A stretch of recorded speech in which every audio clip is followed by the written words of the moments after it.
Oke, selamat datang kembali. Kita kali ini mau diskusi mendalam ya soal bagian awal sumber yang Anda kasih. Fokus ke bab pertama adalah Flash.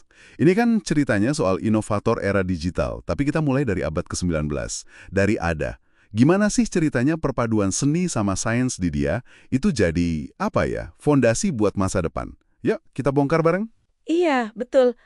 Latar belakangnya ada ini memang unik sekali ya. Dia kan putri penyair terkenal Lord Byron. Tapi ibunya, Annabella Milbank, itu justru ngedidik dia keras banget di matematika dan sains. Sumber ini juga nyebutin gitu. Oh ya, sengaja gitu ya? Iya, sengaja. Ibunya ini kan khawatir ada terpengaruh sifat ayahnya yang dianggap kurang stabil lah ya, puitis tapi liar gitu. Jadi ada sengaja dijauhkan dari puisi. Ada semacam ya konflik warisan seni dan didikan sains dari awal. Wah, menarik itu. Bahkan sumbernya bilang, ibunya sempat lapor kalau imajinasinya ada yang mungkin dikhawatirkan mirip ayahnya itu malah munculnya di kecerdikan mekanis. Jadi bukan puisi, tapi ke mesin gitu ya. Ini unik banget fondasinya. Betul, dan kecerdikan mekanis itu, nah ini mulai kelihatan pas dia masuk ke lingkungan intelektual. Ada satu nama penting di sini, Mary Sommerfeld. Mary Summerfield, siapa dia? Dia itu ilmuwan dan matematikawan perempuan yang disegani banget pada masanya. Sumber ini jelasin kalau Sommerfeld ini mentornya Ada. Dan dia yang ngenalin Ada ke Charles Babbage. Ah, Babbage. Yang punya mesin hitung itu kan? Difference engine sama apa satu lagi?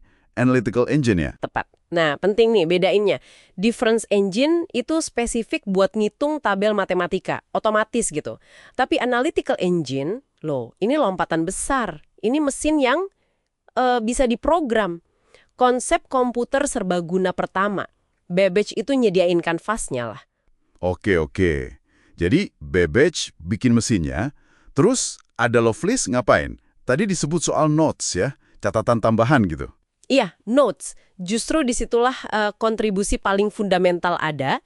Ini bukan sekedar catatan penerjemah biasa. Dia melampaui penjelasan teknis Babbage.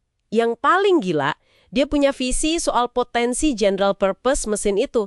Dia sadar ini bukan cuma kalkulator canggih.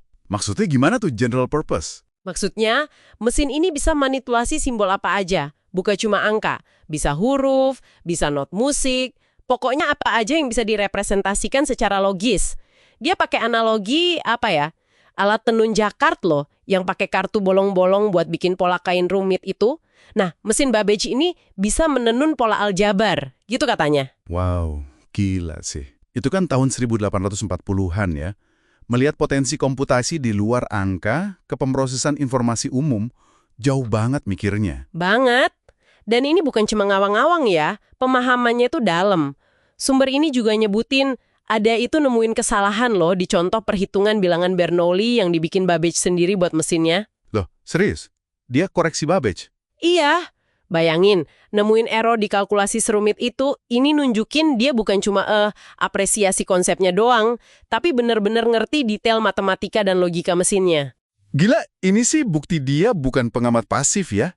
Bener-bener paham luar dalam. Tapi kayaknya ada yang lebih dari sekedar teknis ya dari cara pandangnya. Nah, itu dia. Ini nyambung ke konsep kunci dia yang lain, ilmu puitis atau poetical science. Buat Ada, ini bukan cuma kiasan. Dia lihat perpaduan imajinasi si puisi dan logika si sais itu bukan cuma pemanis, tapi justru motor penggerak inovasi sejati. Itu kuncinya. Ilmu puitis? Maksudnya gimana tuh dia melihatnya?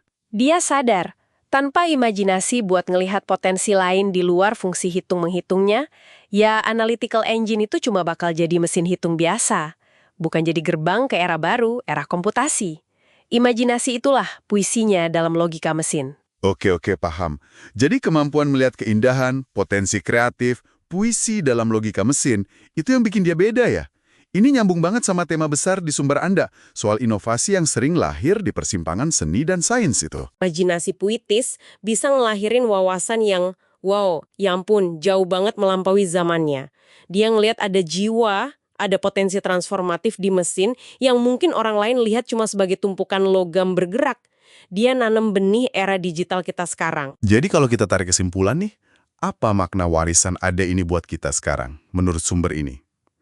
Dia kayak visioner kemitraan manusia mesin gitu ya. jauh sebelum waktunya. Iya, dia seolah melihat potensi duet antara imajinasi manusia dan kekuatan mesin. Sesuatu yang baru benar-benar kejadian kan 100 tahun kemudian. Dia bukti nyata gimana puisi bisa ketemu prosesor. Kontribusinya memang luar biasa sih. Mengingatkan kita kalau inovasi itu bukan cuma soal teknisnya doang ya. Betul. Tapi juga soal kemampuan melihat potensi yang lebih luas, potensi kreatif, imajinatif. Dia ngajarin kita buat nanya, oke, mesin ini bisa ngitung, terus bisa buat apa lagi? Keluar dari fungsi awalnya. Nah, ini mungkin jadi penutup yang pas buat direnungkan ya. Untuk Anda, para pendengar juga. Di zaman AI yang makin canggih ini, gimana caranya kita jaga keseimbangan antara logika mesin yang super kuat itu dengan ilmu puitis yang dilihat ada? Di mana titik temu krusial antara kemampuan komputasi sama percikan imajinasi manusia yang unik itu? Supaya teknologi ini benar-benar melayani kemanusiaan seutuhnya. Sesuatu untuk Anda pikirkan lagi.